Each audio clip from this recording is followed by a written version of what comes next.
Hello students, आज मैं लेकर आया हूं आपके लिए chapter political science class 10th।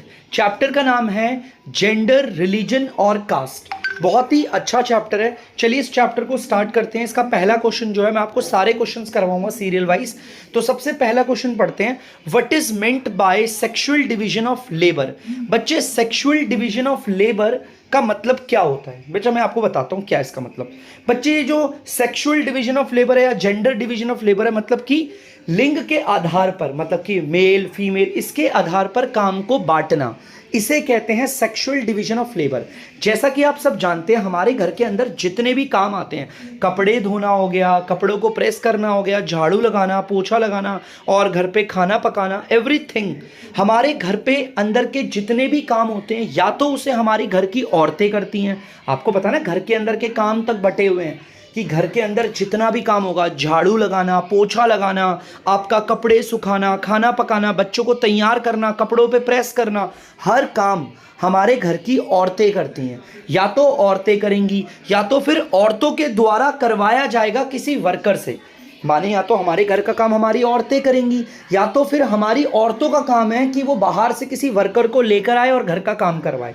ये काम पुरुष नहीं करते। ये होता है आपका सेक्सुअल डिवीजन ऑफ लेबर। बच्चे, मैं ये हर किसी को नहीं बोल रहा टारगेट करके, ये जो मोस्टली होता है मैं उसके ऊपर बात कर रहा हूँ। सेक्सुअल डिवीजन ऑफ लेबर क्या होता है? घर का सारा काम या तो महिलाएं करेंगी, या तो उस काम को महिलाएं ऑर्गेनाइज करवाएगी। मतलब या तो उस हमारे घर के अंदर के जो काम है उसे महिलाएं करवाएंगी किसी बाहर के वर्कर से।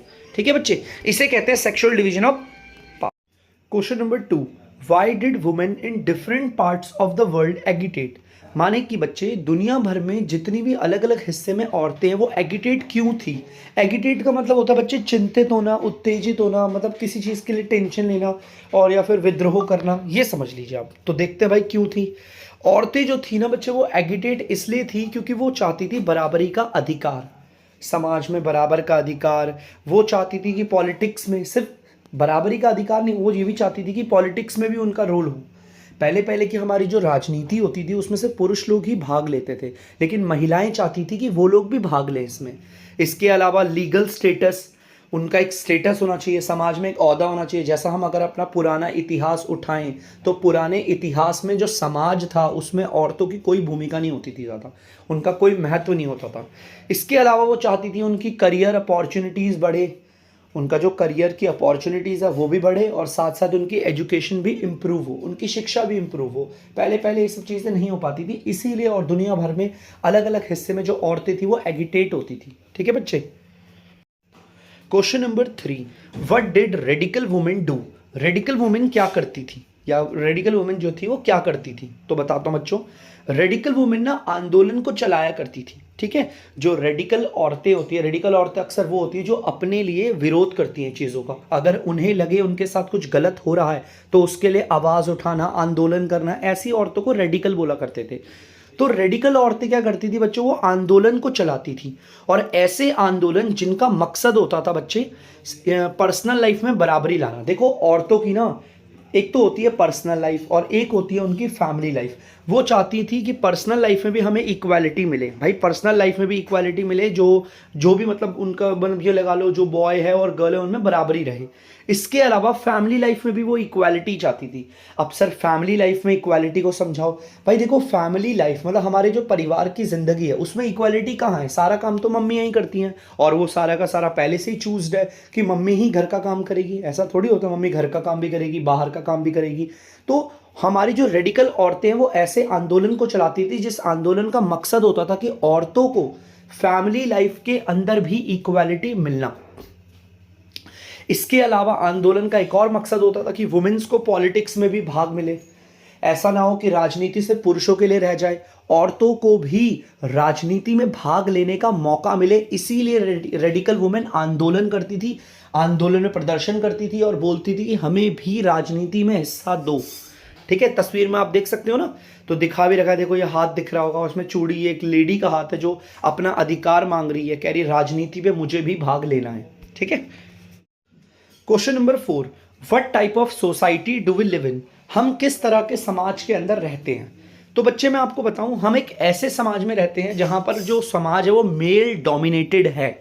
माने कि बच्चे ऐसा समाज जहां पर आदमियों की पुरुषों की चलती है, हर चीज का दबदबा पुरुषों का। और मैं आज भी कह रहा हूं आपको, हम आज भी एक ऐसे ही समाज में रहते हैं जो मेल डोमिनेटेड होता है। अगर हम अपने परिवार को ले या बाहर भी ले तो अक्सर मेल डोमिनेटेड समाज है हमारा। हम अगर अपने परिवार को छोड़ हम अपनी फैमिली को देख ले, फैमिली में भी सारे घर के बड़े डिसीजंस हमारे डैड लेते हैं, ठीक है। जो घर के मुखिया हमारे बड़े हैं, हमारे पापा बड़े हैं, तो हमारे पापा लेंगे घर का डिसीजन, तो मेल डोमिनेटेड हो गया। मेल डोमिनेटेड सोसाइटी का मतलब है ऐसा समाज जहां पर पुरुषों की ज़्यादा चलती हो, उनका ज़्यादा दबदबा हो और औरतों को उतना महत्व ना दिया जाए, उसे कहते हैं मेल डोमिनेटेड। और हम ऐसे ही समाज में रहते हैं। Question number 5, why do girls drop out from schools? लड़कियों को स्कूल से क्यों निकाल दिया जाता है? तो बच्चे मैं आपको बताऊं, लड़कियों को स्कूल से निकाल दिया जाता है क्योंकि उनके पेरेंट्स जो है ना, उनके जो माता पिता हैं लड़कियों के माता पिता अपना सारा रिसोर्स माने अपनी सारी धन दौलत अपने बेटे पे खर्च करना चाहते हैं, उसकी शिक्षा पे खर्च करना चाहते हैं, उसके करियर पे खर्च करना चाहते हैं, रेदर देन गर्ल्स। माता पिता ही भेदभाव सबसे पहले करते हैं। बच्चा पैदा होते ही स्कूल नहीं जाता, सबसे पहले वो घर पे रहता है और घर पे से ही भेदभाव चालू होता है। माता पिता अपने सारे रिसोर्स ना दोनों पे बराबर खर्च नहीं करना चाहते।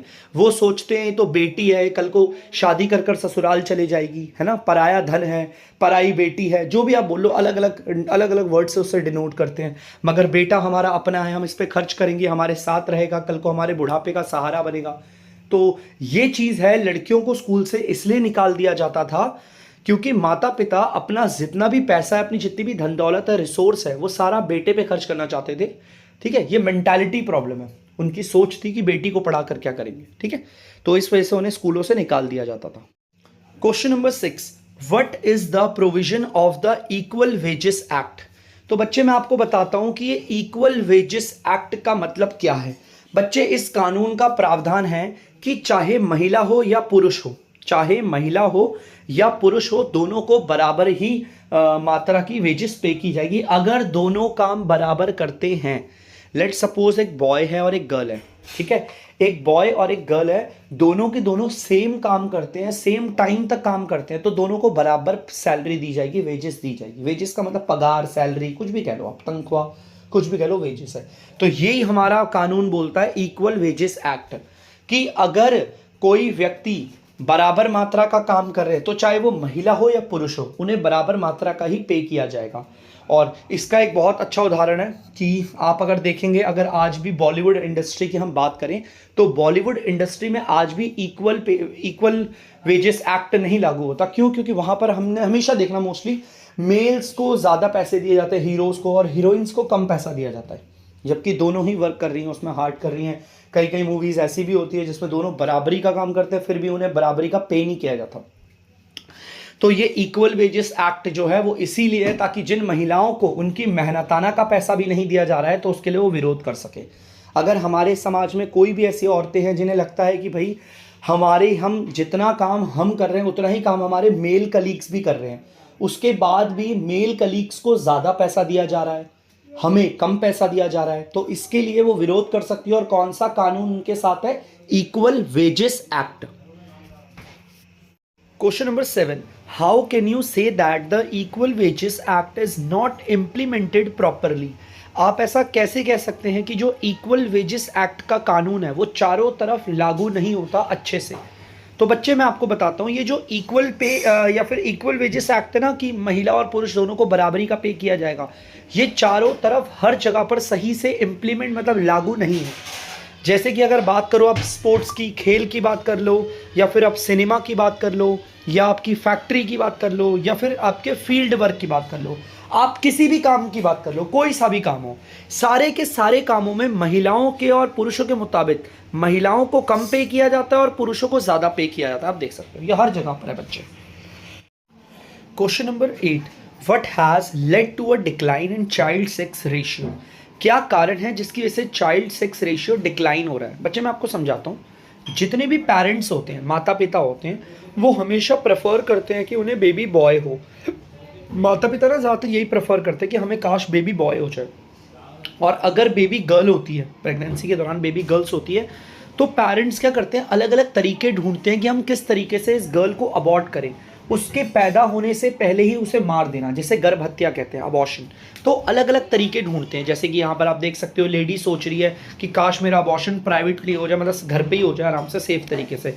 कुछ लोग पिल्स खा के अबॉर्ट करते हैं ताकि बेटी ना हो, मतलब बेटी के पैदा होने से पहले ही उसकी हत्या कर देना। और यही कारण है कि लोग बच्चे का जन्म कर रहे हैं, वो भी सेक्स के आधार पर कि लड़का ही होना चाहिए। अब अगर लड़कियों को गर्भ हत्या करके मार दिया जाए और लड़कों को ही प्रेफर किया जाए, यही कारण है जिसकी वजह से हमारी जो सेक्स रेशियो है, चाइल्ड सेक्स रेशियो, उसमें डिक्लाइन आ रहा है। देखो, एक लड़की पैदा हो रही है, यहाँ पर 4 लड़के पैदा हो रहे हैं। तो यहाँ पर आप इस तस्वीर में साफ देख सकते हैं कि चाइल्ड सेक्स रेशियो में इस तरह की गिरावट आ रही है। लड़के ज़्यादा पैदा हो रहे हैं और लड़कियां कम पैदा हो रही है, क्योंकि जो पेरेंट्स हैं थोड़े समझदार हैं, जिन्हें पता है लड़कियां भी ज़रूरी हैं, तो वो लोग लड़कियों को जन्म देते हैं। अदरवाइज़ जितने भी पेरेंट्स होंगे, मोस्टली जो पेरेंट्स हैं वो बेबी बॉय ही प्रेफर करते हैं। यही कारण है जिसकी वजह से चाइल्ड सेक्स रेशियो डिक्लाइन हो रही है। Question number 9, what was Gandhi ji's opinion about religion? Gandhi ji की क्या राय थी धर्म को लेकर? तो बच्चों मैं आपको बताता हूँ, हमारे देश के जो फादर ऑफ आवर नेशन है महात्मा गांधी, उनकी क्या राय थी धर्म को लेकर? बच्चे, उनका मानना था कि रिलीजन को पॉलिटिक्स से अलग नहीं किया जा सकता। आप देख सकते हैं रिलीजन और पॉलिटिक्स, गांधी जी के मुताबिक ये दोनों आपस में एक दूसरे से पूरा मिले हुए हैं, एकदम घोल रखा है। हमारे समाज के कुछ लोगों ने पॉलिटिक्स को और रिलीजन को आपस में घोल दिया है, और गांधी जी का मानना था कि रिलीजन को पॉलिटिक्स से अलग नहीं किया जा सकता। और यहाँ पर गांधी जी की ना ये रिलीजन वाली जो बात है वो किसी एक धर्म को लेकर नहीं है, वो सारे धर्मों को लेकर है बच्चे। सारे जितने भी धर्म है, हिंदुज़म, मुस्लिम, क्रिश्चियनिटी, जितने भी धर्म है, सारे के सारे धर्मों को लेकर गांधी जी ने रिलेट कर ये बात कही थी। Question number 10, explain family laws. तो बच्चे मैं आपको बताता हूँ फैमिली लॉज क्या होते हैं। ध्यान से सुनिएगा, फैमिली लॉज हमारे वो कानून होते हैं जो कानून हमारे पारिवारिक मुद्दों से जुड़े होते हैं। मतलब कि ऐसे कानून जो हमारे परिवार से रिलेटेड होते हैं, परिवार के लिए बनाए जाते हैं, उसको दायरे में रख के बनाए जाते हैं। जैसे कि आपका शादी वाला कानून, जिसे मैरिज लॉ कहते हैं, आपका डाइवोर्स लॉ, तलाक करना, और आपका अडॉप्शन माने कि किसी बच्चे को गोद लेना, और आपका इनहेरिटेंस लॉ माने कि विरासत, आपको पता है ना, वारिस बनाना, विरासत मतलब कि अपनी जायदाद किसके नाम करना, क्या नहीं करना, ये सारे के सारे कानून। और इसके अलावा भी बहुत सारे कानून हैं जो फैमिली लॉस के अंदर आते हैं। ये कॉमन एग्जांपल है जो सबसे आपको आने चाहिए फैमिली लॉस के, ठीक है। फैमिली लॉस मतलब वो कानून जो हमारे परिवार के ऊपर या पारिवारिक मुद्दों के ऊपर डिपेंड होते हैं। Question number 11, why do women want the government to change the family laws? हमारी जितनी भी औरतें हैं वो ऐसा क्यों चाहती हैं कि सरकार फैमिली लॉज को बदले? तो बच्चे मैं आपको बताता हूँ, ध्यान से सुनिएगा। जितनी भी औरतें हैं वो सारी की सारी सरकार से इस बात की दरख्वास्त करती है, या फिर वो करती हैं, उन्हें बोलती हैं कि फैमिली लॉ को बदलो। क्योंकि बच्चे सरकार ने जितने भी फैमिली लॉ बना रखे हैं, मतलब हमारे कानून में जितने भी फैमिली लॉ हैं, जितने भी धर्म के हैं, चाहे क्रिश्चियन हो, जुडियक हो, इस्लाम हो, हिंदू हो, बुद्धिस्ट हो, सिख हो, कोई सा भी फैमिली रिलीजन हो, सारे फैमिली रिलीजन्स में क्या होता है, औरतों को डिस्क्रिमिनेट किया जाता है। मैं हर धर्म की बात कर रहा हूँ बच्चों, मैं किसी एक पर्टिकुलर धर्म की बात नहीं कर रहा। सारे के सारे जितने भी धर्म हैं उनके आधार पर जो फैमिली लॉ बनाए गए हैं, सभी फैमिली लॉ में औरतों को डिस्क्रिमिनेट किया जाता है। इसीलिए हमारे देश की औरतें चाहती हैं, और सभी औरतें चाहती हैं कि फैमिली लॉ को सरकार बदले। ठीक है बच्चे, यही कारण है और कोई नहीं है। Question number 12, what does caste hierarchy mean? Caste hierarchy का क्या मतलब होता है? बच्चों मैं आपको बताता हूं, कास्ट हिराकी एक सीढ़ी की तरह है। बच्चे ध्यान से सुनिएगा, कास्ट हिराकी एक सीढ़ी की तरह है, जिसमें क्या होता है ना, सीरियल वाइज आपके स्टेप बाय स्टेप जातियों को डिनोट करते हैं। जैसे कि यहाँ पर आप देख सकते हैं शूद्रास, ये सबसे नीची जाति है, इसके ऊपर आता है वैश्यास, फिर ऊपर चढ़ोगे आपके आता है क्षत्रियास, फिर उसके ऊपर जाओगे तो आता है आपका ब्राह्मण्स। तो इसे कहते हैं कास्ट हिराकी, जिसमें हर लेवल की हमें ना कास्ट दिखती है। इस तरीके से कास्ट को बांटा गया, जो सबसे ऊपर है वो सबसे टॉप की कास्ट, और जो सबसे नीचे है वो सबसे लोअर कास्ट। इसे कहते हैं आपका caste hierarchy. Question number 13, which idea is communal politics based on? हमारी जो कम्युनल पॉलिटिक्स है वो किस सोच पे, किस विचार पे आधारित है? बच्चे मैं आपको बताता हूँ, हमारे भारत में या फिर कहीं पर भी कम्युनल पॉलिटिक्स, ये जो कम्युनल पॉलिटिक्स होती है वो कौन से आइडिया के ऊपर बेस होती है, कौन से विचार के ऊपर आधारित होती है? तो बच्चे ये उस आइडिया पे आधारित है जिस सोच में ऐसा कहा जाता है कि हमारी सोसाइटी के अंदर सबसे ज़्यादा मेन धर्म को माना जाएगा, सबसे ज़्यादा मेन माना जाएगा धर्म को। धर्म हमारा प्रिंसिपल होगा, माने कि केंद्र बिंदु होगा। इस सोच को मानना, इस सोच के आधार पे जिस पॉलिटिक्स का निर्माण होता है उसे कहते हैं आपका कम्युनल पॉलिटिक्स। मैं एक बार फिर से बता रहा हूँ, कम्युनल पॉलिटिक्स बड़ा सिंपल है। माने कि कम्युनल पॉलिटिक्स किस आइडिया के ऊपर बेस है? वो आइडिया जिसमें यह सोचा जाता है कि समाज में हमारा केंद्र बिंदु होगा धर्म, समाज के अंदर सबसे ज्यादा इंपॉर्टेंट होगा आपका धर्म। इसे कहते हैं आपका communal politics. Question number 14, what does communalism in its extreme form lead to? बच्चे, जब कम्युनलिज्म ना हमारे समाज में अपनी चरम सीमा पर होता है, जब कम्युनलिज्म हमारे देश के अंदर बहुत ज़्यादा होता है, तो वो हमें किस दिशा की ओर लेकर जाता है हमारे देश को? बहुत ही अच्छा सवाल है बच्चे, बड़ी गौर से सुनना, ये आपको अच्छे से आना चाहिए। बच्चे ध्यान से सुनिएगा, जब भी कम्युनलिज्म अपने हमारे समाज में अपनी चरम सीमा पर होता है, सबसे पहले तो मैं एक बार आपको फिर बताता हूँ कम्युनलिज्म का मतलब क्या होता है। बेटा, जब समाज में रहने वाले लोग अपने देश के कानून, अपने देश की सरकार, बाकी सभी चीज़ों से ज़्यादा वैल्यू अपने धर्म को दे, उन्हें ये लगने लगे कि उनका धर्म सर्वश्रेष्ठ है और बाकी सब कुछ बेकार है, अपने धर्म को सबसे ज़्यादा महत्व दिया जाए, चाहे कोई भी वो धर्म हो, इसे कहते हैं आपका कम्युनलिज्म। और जब हमारे समाज में कम्युनलिज्म अपनी चरम सीमा पर होता है, तो इससे होता यह है कि हमारे समाज के लोगों के अंदर ऐसा भरोसा आ जाता है कि वो सभी भले अलग धर्म के हों, वो सारे के सारे एक साथ मिलकर एक देश में नहीं रह सकते। तो जब याद रखना, जब कम्युनलिज्म अपनी चरम सीमा पर होगा या जब होता है, तब लोगों के अंदर एक ऐसा बिलीफ आ जाता है, एक ऐसा भरोसा आ जाता है कि यार हम सब लोग अलग अलग धर्म के हैं, वो हिंदू है, मैं मुस्लिम हूँ, ये सिख है, ये ईसाई है, हम सब लोग एक साथ एक देश में नहीं रह सकते। इस देश में कोई एक ही धर्म के लोग रहेंगे। कम्युनलिज्म जब अपनी चरम सीमा पर होगा तो हमारे देश में हालात भी कुछ ऐसे ही होंगे कि हमारे देश के सभी लोग बोलेंगे भैया हम तो नहीं रह पाएंगे इस धर्म के लोगों के साथ, हम सिर्फ अपने धर्म के, अपने मजहब के लोगों के साथ रहेंगे, बाकी ये सब बेकार है। तो बच्चे याद रखना, कम्युनलिज्म जब हमारे अपनी चरम सीमा पर होगा तो समाज में हमें कैसे दिशा में ले जाएगा? समाज में एक ऐसा माहौल बन जाएगा, लोगों के अंदर एक ऐसा भरोसा आ जाएगा कि एक देश के अंदर सभी धर्म के लोग नहीं रह सकते। Question number 15, what is the most अगली फॉर्म ऑफ कम्युनलिज्म? बच्चे, जो कम्युनलिज्म होता है इसका सबसे अगली, सबसे बुरा पार्ट क्या है? बच्चे, मैं आपको बताऊं कि कम्युनलिज्म का सबसे ज्यादा अगली पार्ट है आपका कम्युनल वायलेंस, माने कि समाज में बहुत ज्यादा वायलेंस हो जाना, लोगों का एक दूसरे पे टूट पड़ना। दूसरा आपका रियॉट्स, माने कि दंगे। आपको पता है कम्युनलिज्म की वजह से दंगे होते हैं। एक धर्म के समुदाय के लोग सोचते हैं भैया हम सबसे सर्वश्रेष्ठ हैं, दूसरा धर्म सोचता है हम सर्वश्रेष्ठ हैं, इनके बीच में दंगे हो जाते हैं, लड़ाई झगड़ा होता है, जिससे आप रियॉट्स कहते हो, दंगे। ये भी कम्युनलिज्म की वजह से है, ये उसी का अगली फॉर्म है बच्चों। और एक और होता है आपका मैसेके। मैसेके माने कि कत्ले आम, लोगों को सड़क पे घरों में घुस के मारना, इसे कहते हैं कत्ले आम, और ये भी कम्युनलिज्म का एक अगली फॉर्म है। तो ये बहुत ही गंदी चीज़ है बच्चों, और ये कभी भी अपने दिमाग में आने मत देना इस कम्युनलिज्म को कि भैया सबसे बड़ा हमारा धर्म है, हमारा मजहब है, ये चीज़ गलत है, मैं तो नहीं मानता इस चीज़ को। तो आप इस चीज़ को हमेशा अपने दिमाग में रखना कि कम्युनलिज्म का अगली फॉर्म है आपका कम्युनल वायलेंस, रियॉट्स और आपका मैसेके। Question number 16, why did the makers of our constitution choose the model of a secular state? माने कि बच्चे, हमारे देश में जो कॉन्स्टिट्यूशन मेकर्स थे, जिन्होंने कॉन्स्टिट्यूशन को बनाया, उन्होंने चूज सेक्युलर को क्यों चुना? सेक्युलरिज्म क्या होता है मैं आपको बताऊं। सेक्युलरिज्म का मतलब होता है सारे धर्म के लोग मिलजुल कर रहे। देखो दोनों एक दूसरे से एकदम विपरीत है। क्या मैं किसकी बात करूं बताता हूं।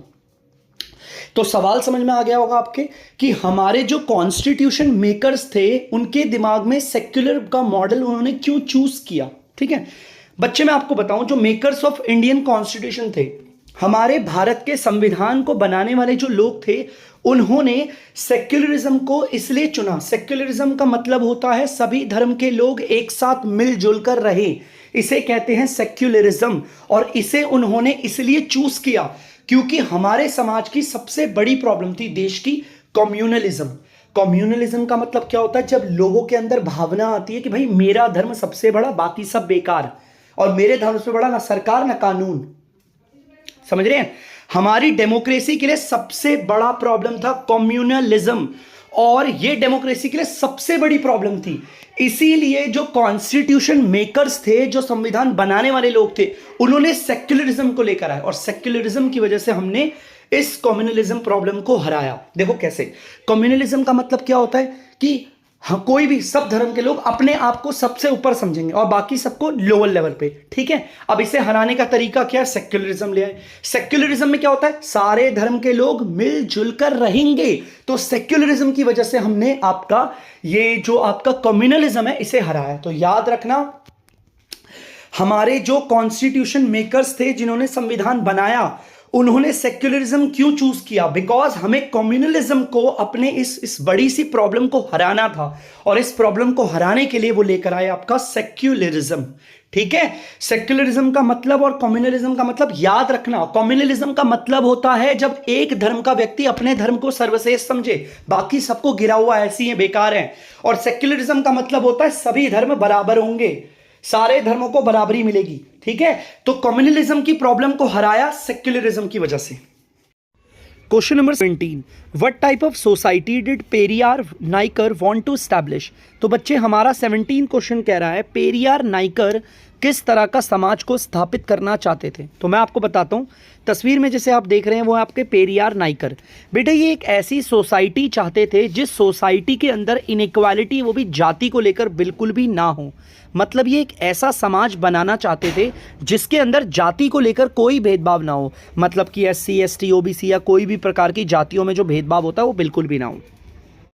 Question number 18, The old notion of caste hierarchy are breaking down in the Indian society. Mention any two reasons.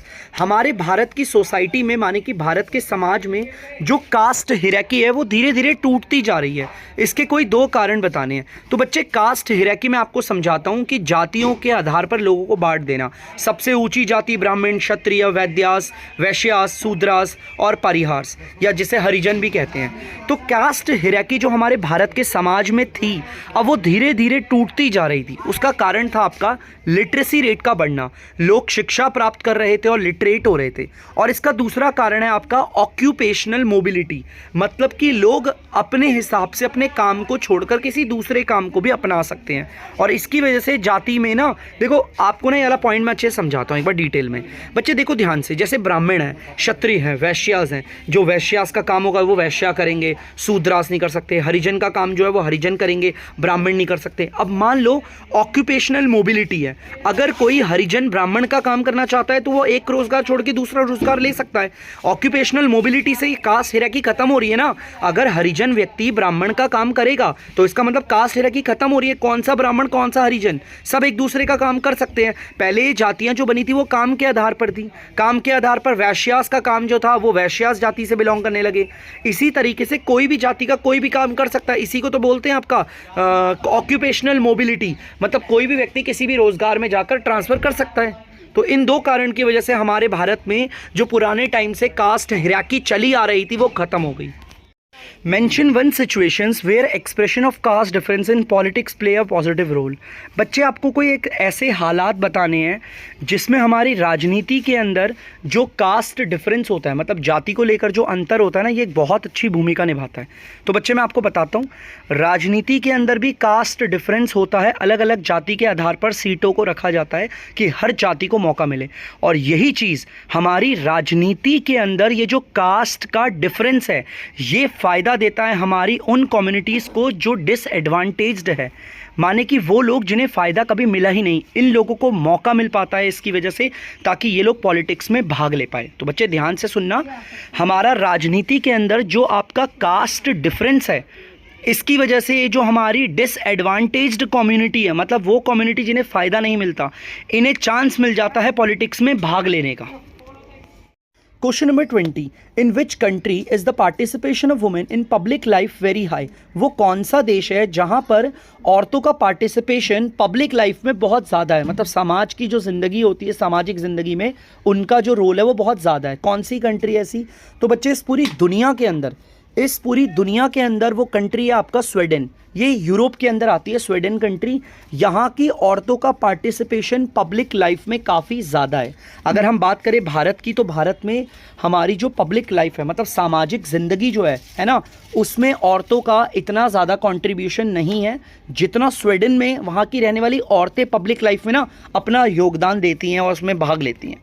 Question number 21, what is a secular state? बेटा सेक्युलर देश किसे कहते हैं? तो बच्चे मैं आपको बताता हूँ सेक्युलर स्टेट किसे कहते हैं, ठीक है? ध्यान से सुनिएगा। सेक्युलर स्टेट का मतलब होता है एक ऐसा देश जहाँ का जो संविधान होता है ना, वो वहाँ के लोगों को इजाज़त देता है कि वो अपने धर्मों को मान सकते हैं, अपने धर्मों की पूजा कर सकते हैं, और यदि अगर वो अपना धर्म छोड़कर किसी और धर्म को मानना चाहते हैं तो वो उसे भी मान सकते हैं। तो मतलब सभी धर्मों को बराबर की इज्जत दी जाएगी और सभी धर्मों को जो है वो एक ही जैसा ट्रीट किया जाएगा, ठीक है? तो जिस देश में ऐसा होता है उस देश को सेक्युलर कहते हैं, जिसका उदाहरण है हमारा भारत।